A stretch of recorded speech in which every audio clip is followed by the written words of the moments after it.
Bismillahirrahmanirrahim, wa salatu wa salam ala ashraf al-mursalin. Nous poursuivons l'exercice des abscisses kelviniennes, bien sûr, et l'abscisse kelvinienne principale avec la deuxième question, bien sûr.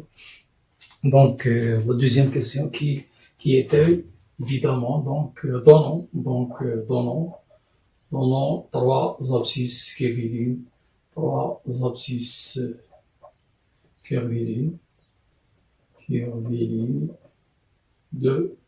du point M. Bien sûr, il faut faire un petit rappel d'après le cours. Si on connaît l'abscisse kelvinienne principale, par exemple, si on le nomme alpha, alors on peut obtenir tous les abscisses kelviniennes du point M, en ajoutant bien sûr deux alpha, deux capi avec K varié dans Z. Donc, rappel.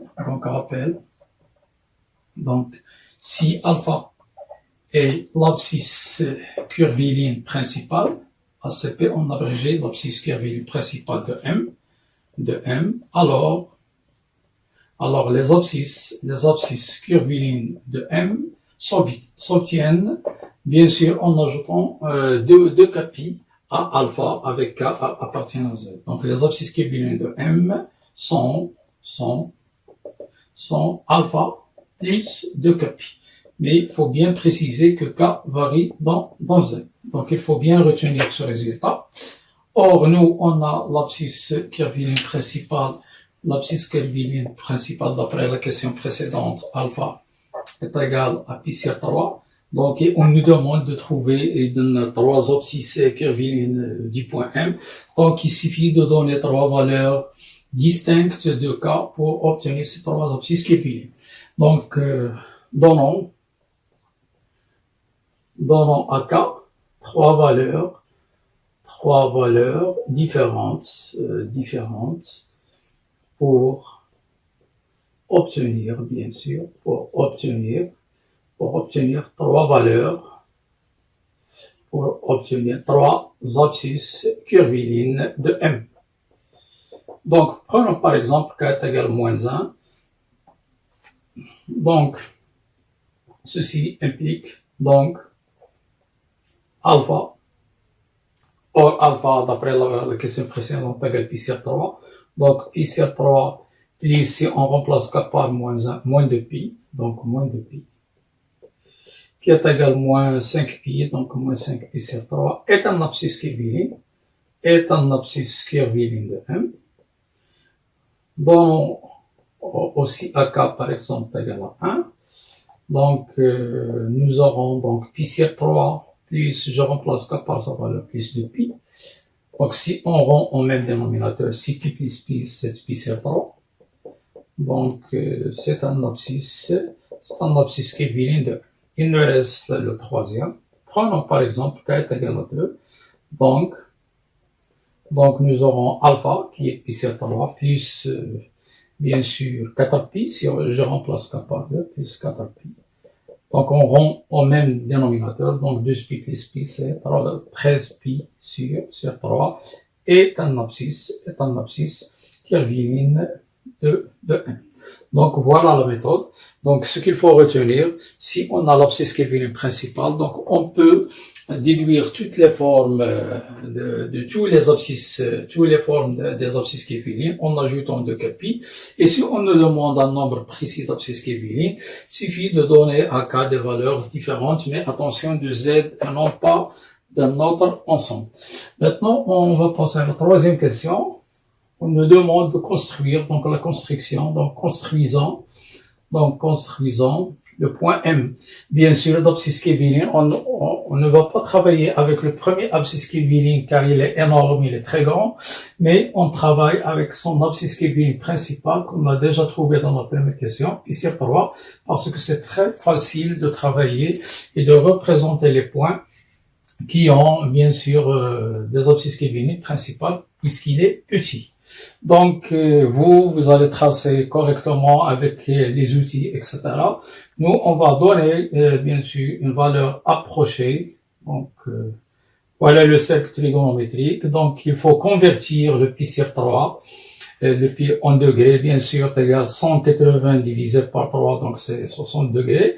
Et à l'aide du rapporteur, bien sûr, donc vous allez tracer. Donc nous, on va approximativement donc représenter c'est à peu près pi sur 3, puisqu'on si on partage pi, bien sûr, en 3 parties égales, donc nous trouvons à peu près, donc c'est le point M d'abscisse. Mais attention, il ne faut pas représenter comme je le fais maintenant, pi sur 3, il faut faire un point. Car sinon, donc, on aura, bien sûr, des contradictions. Donc, si on fait un tour complet, c'est-à-dire, donc, on aura 2 pi plus pi sur 3, donc, va coïncider avec puisque 2 pi plus pi sur 3, donc, 6 pi, donc, 7 pi sur 3, et on aura une contradiction puisque les deux nombres, pi sur 3, 7 pi sur 3 sont complètement différents. Donc, cette représentation est fausse. Il faut faire un point M d'abscisse qui est vide. Maintenant, c'est correct. Donc, voilà le point M d'abscisse qui est principal, pi sur 3. Donc, après la conversion, donc, en degrés et l'utilisation du rapporteur, donc, on place facilement le point M, bien sûr, sur le cercle trigonométrique. Donc, la quatrième question, donc, on nous demande est-ce que deux nombres qu'on a donnés, bien sûr, sont deux abscisses qui viennent du même point M. Donc, exactement. Donc, regardons ici. Donc, regardons. Bien, montrons, puisqu'on nous demande de montrer, montrons que les deux nombres qui sont 163 pi sur 3 et bien sûr 125 pi sur 3 sont deux abscisses curvilignes du même point M. Donc là, il faut faire un petit rappel. Donc, rappel. Donc, je peux le nommer rappel 1, le rappel numéro 2. Donc, on dit que deux nombres, donc A et B sont deux abscisses curvilignes du même point M, si et seulement si, on abrégé 2SI, si et seulement si. Donc, leur différence, c'est-à-dire A moins B, s'écrit sous la forme de K-pi, au K appartient à Z. Donc, il faut bien retenir ce résultat. Donc, lorsqu'on nous demande est-ce que deux nombres sont bien sûr deux abscisses curvilignes, il suffit de faire la différence. Si cette différence s'écrit sous la forme de K-pi avec K appartient à Z, oui, la réponse est affirmative, sinon elle est négative. Autrement dit, ils ne sont pas deux abscisses curvilignes du même point M. Donc, ce qu'on va faire, donc, il faut encadrer ce résultat. Donc, faisons la différence. Donc, A, c'est 163 pi sur 3 et B, 125 pi sur 3. Donc, faisons la différence. Donc, par exemple, 163 pi sur 3, donc moins 125 pi sur 3. D'après un petit calcul, bien sûr, donc, nous trouvons 96 pi, qui est un nombre pair. Je peux l'écrire, c'est deux fois, donc 48 pi, donc, on voit bien que leur différence est égale 2 pi.